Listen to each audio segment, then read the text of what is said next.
মেঘের খামে আজ তোমার নামে পড়ো চিঠি পাঠিয়ে দিলাম, পড়ে নিও তুমি মিলিয়ে নিও, খুব যত মেথা লিখেছিলাম।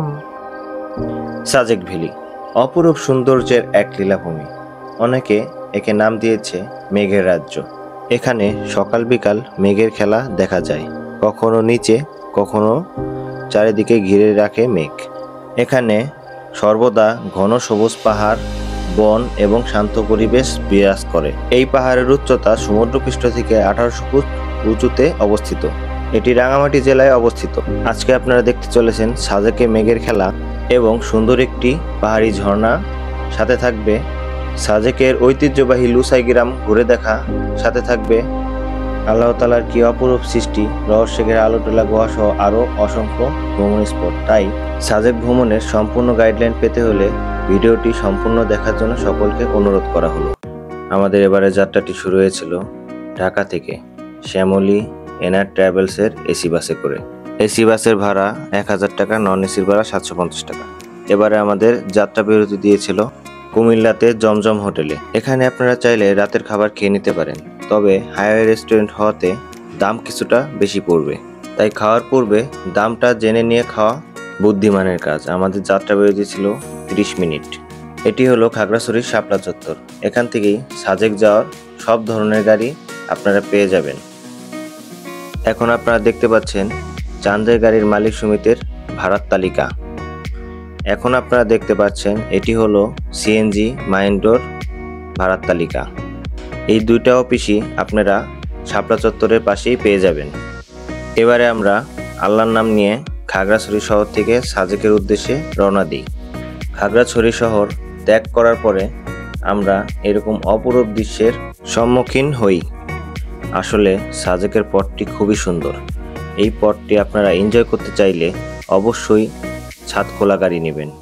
আমরা এই ধরনের দৃশ্য উপভোগ করে আমাদের পথের সকল ক্লান্তি দূর হয়ে গিয়েছিল। এই পথে চলাচলের সময় আপনারা খেয়াল করতে পারবেন যে এখানকার বাচ্চারা আপনাদেরকে স্বাগত জানাচ্ছে। এখন আমরা চলে আসলাম বাগাইঘাট আর্মি ক্যাম্প। এখান থেকে আপনাদের সকল পারমিশন নিতে হবে। পারমিশন নিতে হলে অবশ্যই সকলে এনআইডি কার্ডের ফটোকপি সাথে রাখবেন। 10:30টার সময় আর্মির প্রথম স্কোয়াড সেরে যায় এবং দ্বিতীয় স্কোয়াড ছাড়ে 2:30টার সময়।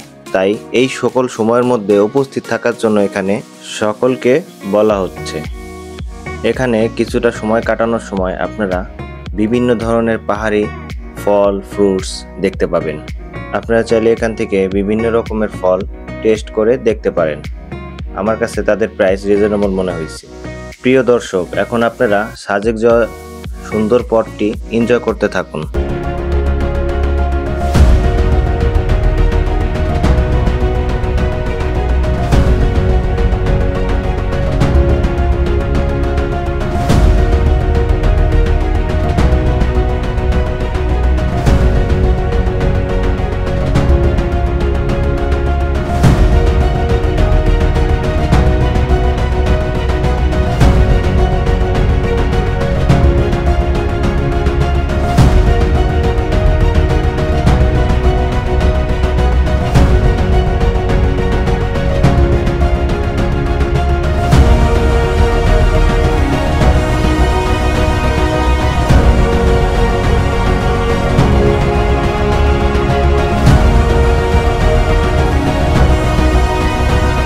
আমরা এখন পৌঁছে গিয়েছি সাজেকে আমাদের মিজোরাম ভিউ রিসোর্টে। আপনারা দেখতে পাচ্ছেন সাজেক কিভাবে আমাদের বৃষ্টি দিয়ে স্বাগত জানাচ্ছে। আসলে সাজেকের আবহাওয়াটাই এরকম। এখন চলে আসলো আমাদের দুপুরের খাবারের ব্যাম্বু চিকেন। তাই সাজেকে আসবেন আর ব্যাম্বু চিকেন খাবেন না, তা কি করে হয়? আমাদের দুপুরের খাবারের মেনুটি দেখতে পাচ্ছেন, ডাল, ভাত, সাথে আছে আলু ভর্তা, ব্যাম্বো সবজি এবং এরকম একটা ভিউ। আসলে এই রেস্টুরেন্টটার মূল আকর্ষণ এই ভিউটা। দুপুরে খাওয়া দাওয়া শেষ করে আমরা রওনা দিই কংলাক পাহাড়ের উদ্দেশ্যে, কিন্তু এরই মধ্যে শুরু হয়ে গেছে সাজেকের বৃষ্টি বিলাস। আসলে মনে হয় না আমরা এই বৃষ্টির মধ্যে কংলাক পাহাড়ে যেতে পারবো। প্রিয় দর্শক, যেটি বলেছিলাম প্রচুর পরিমাণে ভারী বর্ষণ হচ্ছে সাজেকে। এই কারণে আমরা এই ট্যুরে কংলাক পাহাড়ে যেতে পারিনি। আসলে সাজেকে মানুষ আসে দুটি জিনিস দেখতে, এক মেঘ আর এক বৃষ্টি। এই দুটি জিনিস একসাথে পেতে হলে আপনাকে কিছুটা ভাগ্যবান হতে হবে। আপনারা এখন কিছুটা উপভোগ করতে থাকুন সাজেকের বৃষ্টি বিলাস।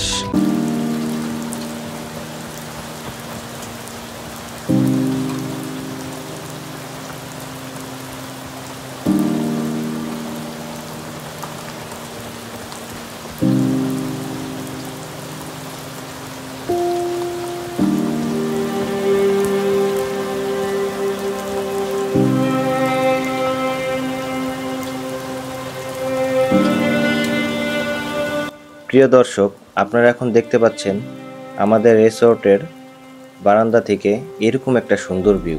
মাশাআল্লাহ, আসলে এখানে না থাকলে বলে বোঝানো যাবে না যে ভিউটা কতটা সুন্দর। প্রিয় দর্শক, কিছুক্ষণ আগেই আপনারা দেখতে পেয়েছেন এখানে ক্লিয়ার ছিল, এখন পুরো জায়গাটা মেঘের চাদরে ঢেকে আছে। সাজেকে এই ধরনের প্রকৃতি মাঝে মাঝেই হয়ে থাকে, কারণ সাজেক সমুদ্রপৃষ্ঠ থেকে 1800 ফিট উঁচুতে হওয়ার কারণে খুব সহজেই মেঘ এসে ধাক্কা লেগে বৃষ্টির সৃষ্টি করে। প্রিয় দর্শক, এখন আপনারা দেখতে পাচ্ছেন রাতের বেলায় আমাদের রিসোর্টটি লাইটিং করে কতটা সুন্দর করে তোলা হয়েছে। আজকে আমাদের রিসোর্টটির নাম মেঘাদ্রি রিসোর্ট। তাদের ফোন নাম্বার, অ্যাড্রেস আমি ডেসক্রিপশন বক্সে দিয়ে দিব, দয়া করে চেক করে নেবেন। আপনারা চাইলে এখানে থাকতে পারেন। আমাদের কাছ থেকে রুম ভাড়া নিয়েছিল 3000 টাকা। এখন আমরা চলে এসেছি সন্ধ্যার বেলায় কিছু নাস্তা করার জন্য। আপনারা দেখতে পাচ্ছেন বিভিন্ন ধরনের পাহাড়ি খাবার সুন্দর করে সাজিয়ে রাখা হয়েছে। প্রিয় দর্শক, আপনারা দেখতে পাচ্ছেন এটি হলো ব্যাম্বো রোল, তার পাশে পাহাড়ি আলু। এখন আমরা চলে এসেছি ব্যাম্বো চা খেতে। এই ব্যাম্বো চা সাজেকের একটি ঐতিহ্যবাহী খাবার, তাই সকলকে একবার অন্তত টেস্ট করে দেখার জন্য অনুরোধ করা হলো। আমরা এই ব্যাম্বো চার মধ্যে কোনো নতুনত্ব টেস্ট পাইনি, তারপরও আপনারা একবার টেস্ট করে দেখতে পারেন। কিন্তু সাজেকে এসেছেন, ব্যাম্বো টি খাবেন না, বিষয়টা কেমন, তাই না?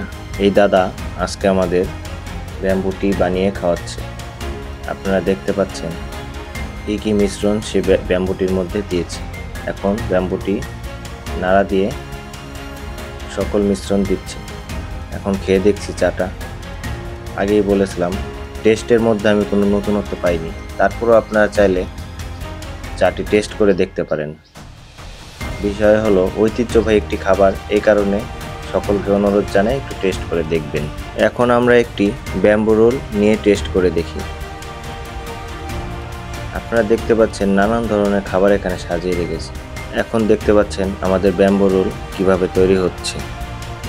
আমরা এখান থেকে আরেকটা জিনিস খেয়েছিলাম, সেটি হলো পাহাড়ি আলুর ফ্রেঞ্চ ফ্রাই। খাওয়া দাওয়া শেষ করতে করতে আমরা দেখি আবার মেঘ এসে পাহাড়ে বাড়ি লেগে বৃষ্টি শুরু হয়েছে। এই কারণে আমরা অতি তাড়াতাড়ি রিসোর্টে ফেরার চেষ্টা করছি। এখন এই ভিউটি দেখে মনে হচ্ছে আমি দার্জিলিংয়ের কোনো পাহাড়ে রয়েছি। এই কারণে অনেকে সাজেককে বাংলার দার্জিলিং বলেও ডেকে থাকে। আসলে এরকম একটা পরিবেশে কেউ না থাকলে বুঝবে না যে প্রকৃতিটা কতটা সুন্দর। কি ভিউ ভাই, মাথা নষ্ট ভিউ। এখন তৈরি হচ্ছে আমাদের রাতের খাবার, ব্যাম্বো বিরিয়ানি। সাজেকে আসার পর থেকেই ব্যাম্বোর প্রচুর আইটেম খাওয়া হচ্ছে। আমরা দুপুরে খেলাম ব্যাম্বো চিকেন, ব্যাম্বো সবজি, সন্ধ্যায় খেলাম ব্যাম্বো চা, এখন আবার খাচ্ছি ব্যাম্বো বিরিয়ানি। এখন আপনারা দেখতে পাচ্ছেন আমাদের ব্যাম্বো বিরিয়ানি পরিবেশন করা হচ্ছে।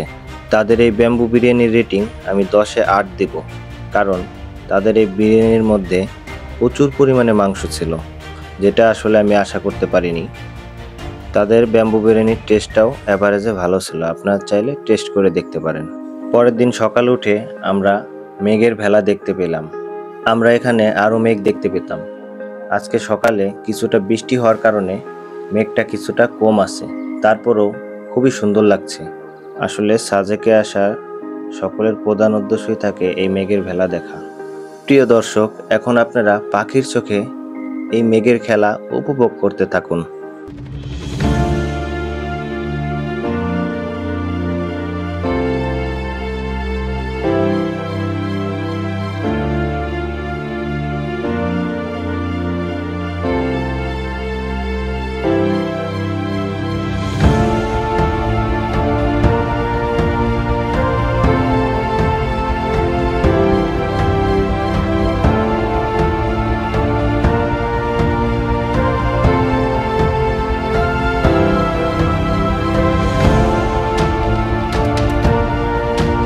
আমরা সকাল সকাল আমাদের রিসোর্টের সামনে এসে দেখতে পাই পাহাড়িদের কত সুন্দর বাজার বসেছে। অনেক ধরনের পাহাড়ি সবজি, ফল এই বাজারে বিক্রি হচ্ছে।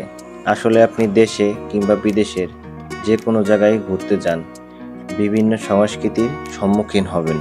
এই সংস্কৃতি ভ্রমণ আনন্দকে আরও অনেক অংশে বাড়িয়ে দেয়।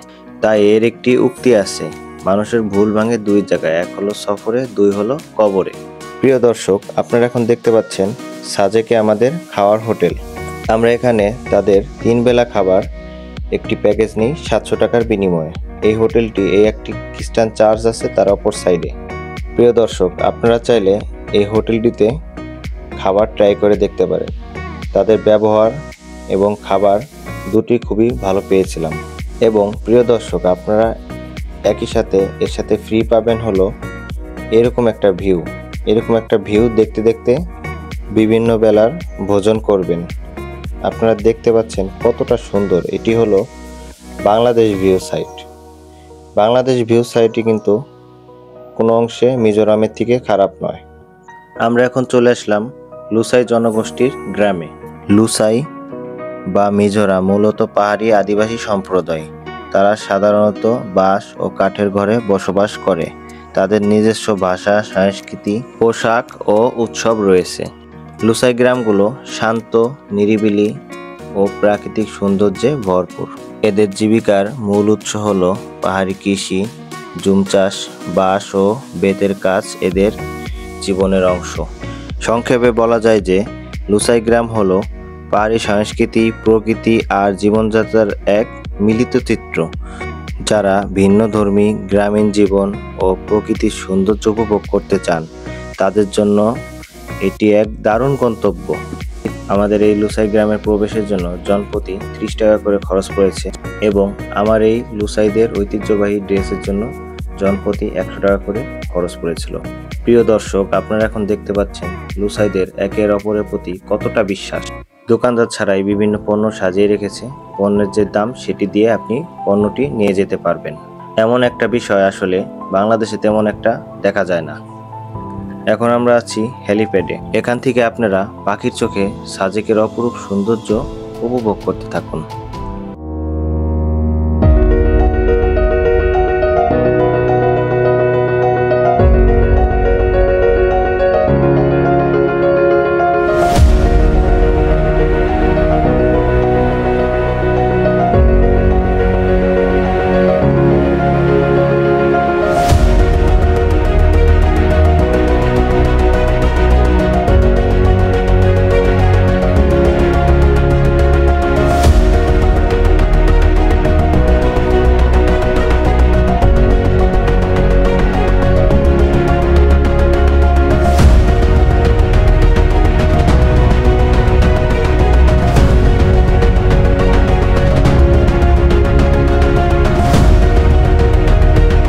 সাজেক ভ্রমণ শেষ করে আমরা চলে আসলাম খাগড়াছড়িতে। খাগড়াছড়ি থেকে আমরা এখন যাব রিসাং ঝর্ণা দেখতে এবং রিসাং ঝর্ণা ভিজিট করার পরে আমরা দেখতে যাব আলুটিলা গুহা। এই সকল স্পটগুলি আমাদের চাঁদের গাড়ির প্যাকেজে অন্তর্ভুক্ত ছিল। চাঁদের গাড়ি আমাদেরকে যেখান থেকে নামিয়ে দিয়েছে, সেখান থেকে এই রিসাং ঝর্ণা যেতে হলে একমাত্র বাহন বাইকে পার পারসন 100 টাকা করে পড়ছে। একটি বাইক নিলে আপনার 200 টাকা খরচ পড়বে। রাস্তাটি খুবই ঝুঁকিপূর্ণ, তাই এখানে অভিজ্ঞ চালক নেওয়ার চেষ্টা করবেন। আমরা এখন চলে এসেছি আমাদের সেই কাঙ্ক্ষিত স্পটটিতে। প্রিয় দর্শক, আপনারা এখন দেখতে পাচ্ছেন এই জায়গাটি দিয়ে আমরা আস্তে আস্তে সিঁড়ি বেয়ে নিচে নেমে যাব। আপনারা কিছু দূর এগোলে দেখতে পাবেন খাড়া একটি সিঁড়ি নিচের দিকে নেমে গেছে। প্রিয় দর্শক, আপনারা এখন দেখতে পাচ্ছেন ঝর্ণাটা যেতে হলে আমাদের কতটা নিচে ট্রেকিং করে যেতে হবে। আসলে এটাও একটি অ্যাডভেঞ্চারমূলক বলা যায়। পাহাড়ে আসবো আর ট্রেকিং করব না, তা কি করে হয়? প্রিয় দর্শক, আমরা এখান থেকেই ঝর্ণার সে আওয়াজটি শুনতে পাচ্ছি। কিছু দূর আগানোর পরে আস্তে আস্তে দেখা যাচ্ছে আমাদের সেই কাঙ্ক্ষিত ঝর্ণাটি আসলে খুবই সুন্দর। বাংলাদেশের মাঝে ঝর্ণাটি অনেক ভাইরাল হয়েছে বর্তমানে।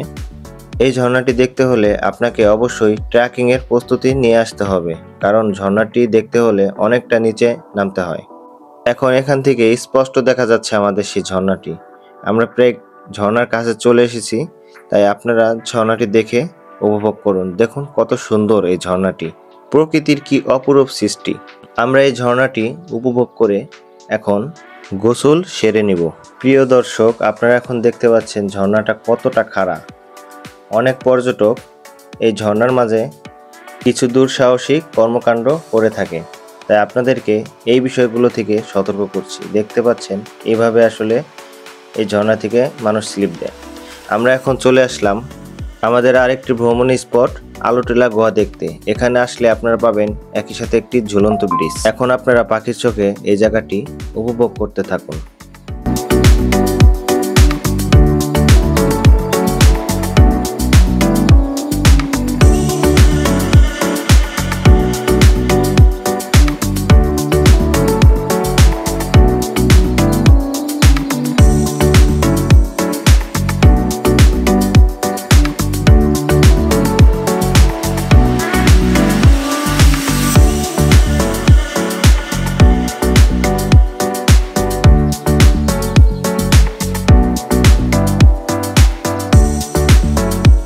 আমরা এখন চলে আসলাম সেই রহস্যময় আলোটিলা গুহাটি ভিজিট করতে। এখানে আসলে আপনারা বুঝতে পারবেন আল্লাহ তাআলার কি অপরূপ সৃষ্টি।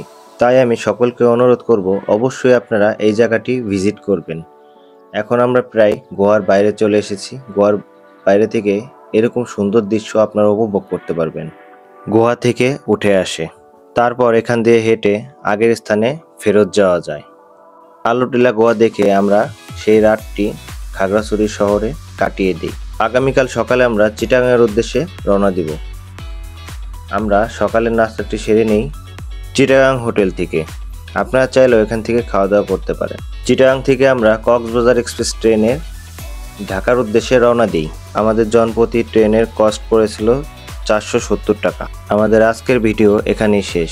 যদি ভিডিওটি ভালো লাগে চ্যানেলটি সাবস্ক্রাইব করে অবশ্যই আমাদের পাশে থাকবেন এবং পরবর্তী ভিডিও কোথায় দেখতে চান তা জানিয়ে দিবেন কমেন্টের মাধ্যমে।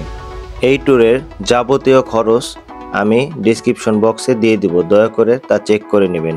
আজকে এই পর্যন্তই। আসসালামু আলাইকুম।